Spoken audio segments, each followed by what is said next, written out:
Guys, ये dictation आपके दीपक प्रकाशन से रहेगी। स्टार्ट। अध्यक्ष महोदय, मैं देश की जनता के सामने अपना एक संदेह रखना चाहता हूँ। राष्ट्रीय परिषद की बैठक क्यों बुलाई गई थी?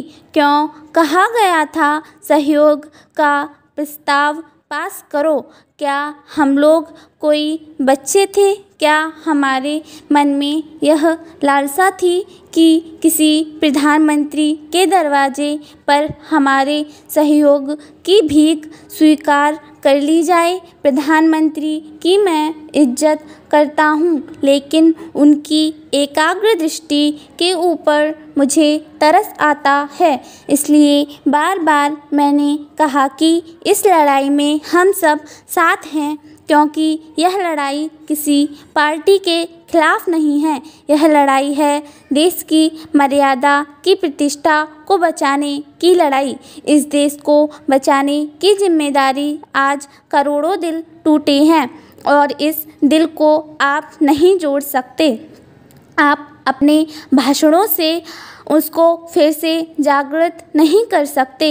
1.5 करोड़ सिखों के साथ जब कुछ हुआ था, तब भी मैंने कहा था मत करो इस काम को। इस समय हमारा बड़ा उपहास हुआ था, बड़ी कटु आलोचना हुई थी। इतिहास इसका गवाह है। क्या हो रहा है आज पंजाब में?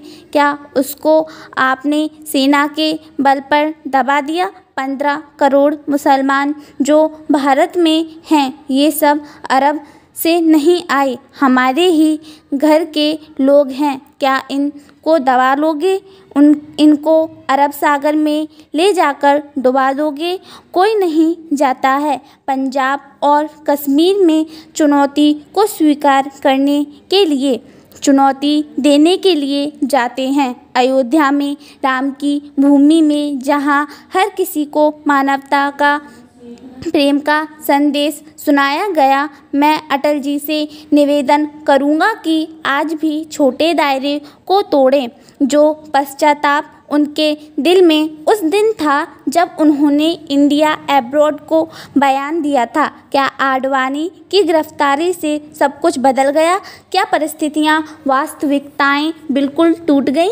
क्या आपकी मर्यादाएं उस दिन बिखर गईं? प्रदेश को बनाना होगा। कई गिरफ्तारियां होती हैं, कई बार लोगों के साथ ज्यादतियां होती हैं।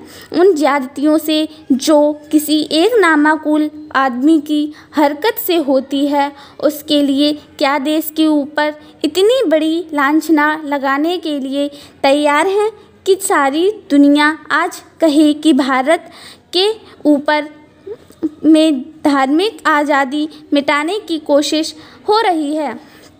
NIC की मीटिंग में मैंने आडवाणी जी से कहा था कि मैं कल्याण सिंह को समझ सकता हूँ, पटवा जी को समझ सकता हूँ, उनको भोपाल और लखनऊ चलाना है, लेकिन आप विरोधी दल के नेता हो और देश चलाने की इच्छा रखते हो। आपके ऊपर यह जिम्मेदारी आ भी सकती है।